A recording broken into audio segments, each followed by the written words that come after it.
Olá, meu nome é Marciano, vou falar um pouco sobre mecânica básica hoje e vou falar para vocês também sobre motor a combustão, sistemas do veículo e em destaque vou falar sobre suspensão e direção.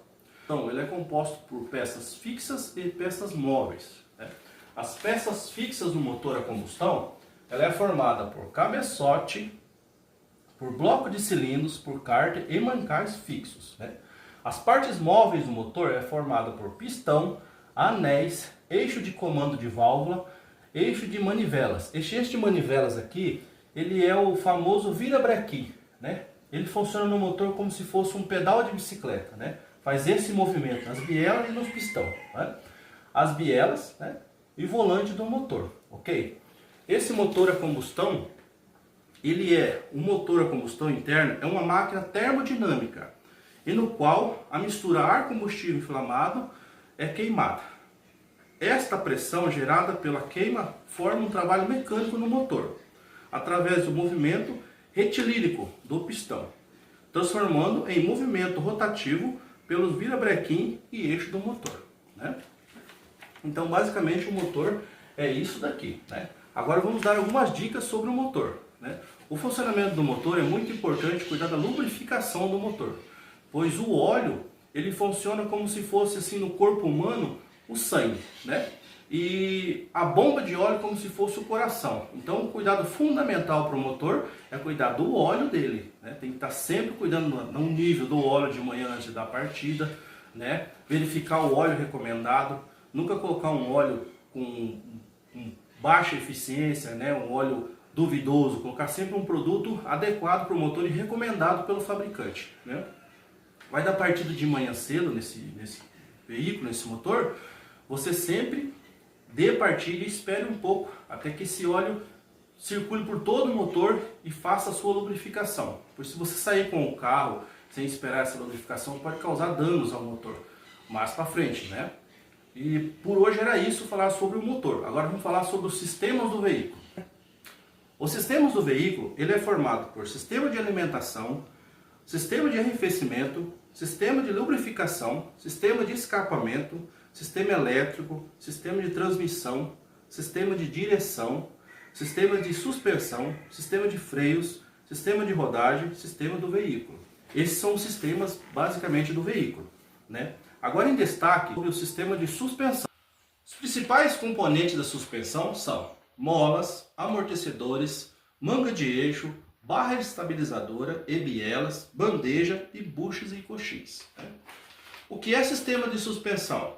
Suporta o peso do veículo, compensa as irregularidades do terreno, responsável pela estabilidade e conforto do veículo, né? Sistema de suspensão é uma coisa muito séria, né?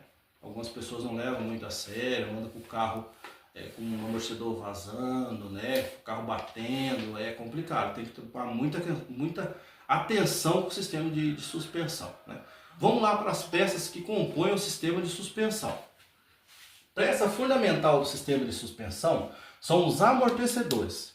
Existem amortecedores a óleo e a gás, né? Hoje em dia também tem um sistema de amortecedor inteligente, né, eletrônico, que ele compensa em curvas de estabilidade e tudo mais. Mas hoje vamos falar sobre o óleo e a gás, né? Sistemas de molas, existem 4 tipos de molas, né? As molas no caso, né? Não os sistemas. Molas são molas linear, taxa dupla e progressiva. E tem as molas feixe de molas, que elas são molas de caminhões, né? Elas são mais para poder suportar peso, né? Você compra um veículo, um caminhão, né? Um ônibus que seja, ela já vem com as molas pré-preparadas para aquela tonelada que o caminhão tem que carregar, né? O peso certo.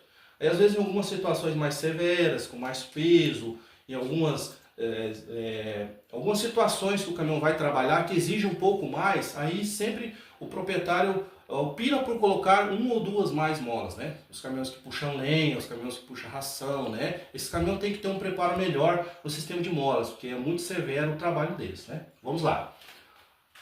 Coxim, coifa, bucha e batente, né? Esse aqui é o coxinho, né? Esse aqui é o batente, esse branquinho, e esse pretinho é a coifa, né? Esses três componentes aqui ficam em cima do amortecedor, são muito importantes. Quando o seu carro fica fazendo barulho, rangindo quando você está virando a direção, você não sabe o que é, às vezes sua caixa de direção é nova, tá ok, mas ele continua rigindo, dá uma olhadinha no coxinho do amortecedor, às vezes ele pode estar com defeito, né? Vamos tomar cuidado, né? Bandeja ou balança. Essa bandeja ou balança, ela vai no pé da suspensão, lá embaixo, próximo à roda. Muito importante, é um item muito importante, tome muito cuidado com ela. E essas buchas, se ela estiver desgastada, o carro vai começar a comer pneu irregular, né? Tem que tomar muito cuidado com elas, muita atenção. Barra estabilizadora. Barra estabilizadora, ela serve para compensar, às vezes, alguma irregularidade do terreno, para não desestabilizar as rodas, né? Essa barra estabilizadora, tem buchas de barra estabilizadora que serve para poder segurar e prender o carro alinhado. Então, quando você sente que o teu carro está meio peso, ou você sente que você entra numa curva e ele dá uma puxadinha, verifica as buchas da barra estabilizadora, pode ter algum defeito lá. Manga de eixo.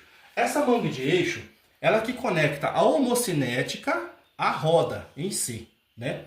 Essa manga de eixo aqui que vai o rolamento da roda, né? Conecta a roda. Isso era sobre a suspensão. Agora, a suspensão é um item fundamental para o veículo, né? Algumas pessoas não consideram isso muito a sério, mas suspensão a gente tem que levar a sério e sempre estar cuidando ali da manutenção dela, né?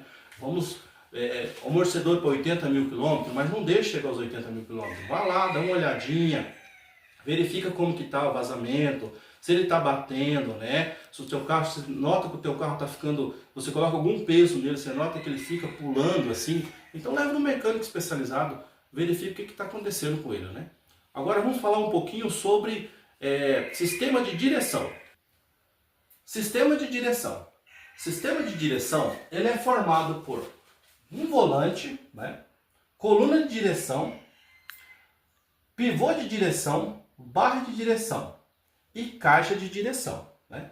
Existe 4 tipos de direções hoje. Existe a direção mecânica, direção elétrica, direção hidráulica e direção elétrica e hidráulica juntas, né? Antigamente, só para a gente ter uma ideia, não existia essas direções, né? Aí a maioria dos carros era tudo direção mecânica, né? Antigamente os carros eram muito pesados, né? Antigamente tinha o famoso caminhão queixo duro, né? Pegava com as duas mãos no volante para virar, era bem obsoleto, né? Era bem complicado ali o sistema, né? Hoje em dia não, hoje em dia é muito mais moderno, hoje em dia é muito mais fácil, né? Que essa direção elétrica, hidráulica, ela funciona mais ou menos assim, né? Você está dentro da cidade, o sistema entende que você está com uma baixa velocidade, então ele aplica a direção elétrica no veículo, né? Quando você sai na rodovia, que você atinge uma certa velocidade, o sistema entende que ele tem que voltar para a direção hidráulica. Aí fica um pouquinho mais pesado, mas o carro fica com mais estabilidade e mais firme para curvas e tudo mais. Agora vamos para as dicas de manutenção dessas direções. A direção mecânica, a manutenção dela é muito mais simples, mais barata, mais fácil de encontrar mecânicos, né? Então é muito mais viável essa direção mecânica, só que ela é muito mais desconfortável. Quando você vai estacionar o veículo, quando você vai fazer uma manobra, ela pesa bastante os braços, né? A direção mais comum, que é a hidráulica, ela não é tão barata, né? Mas ela também, ela proporciona bastante conforto, né? Você tem que cuidar bastante do líquido hidráulico dele, cuidar da bomba, né? Você não está fazendo barulho, né? E nunca trocar um óleo, colocar óleo de baixa qualidade na direção hidráulica, colocar o óleo recomendado nela. Não coloque um óleo que vá prejudicar o teu sistema, né? E dicas, sempre levar um lugar que faça alinhamento, balanceamento e alinhamento e manda verificar os eixos ali, o eixo de direção, né? Os pivôs de direção, se não estão com jogo, porque se eles estiverem jogando ou dando alguma folga, eles vão ocasionar problema na caixa de direção. A caixa de direção vai trabalhar irregular, né? Agora, em relação ao sistema elétrico, ele é um sistema que quase não dá manutenção, mas quando dá manutenção também fica bem caro para o proprietário, ok? Mas ele é bem simples o sistema, né? Basicamente funciona com um motor elétrico, né? Ele vai tirar quase toda a funcionalidade que tem o sistema hidráulico, né? Só com o motor elétrico, ok? Por hoje era só, espero ter ajudado com as minhas informações, até uma próxima.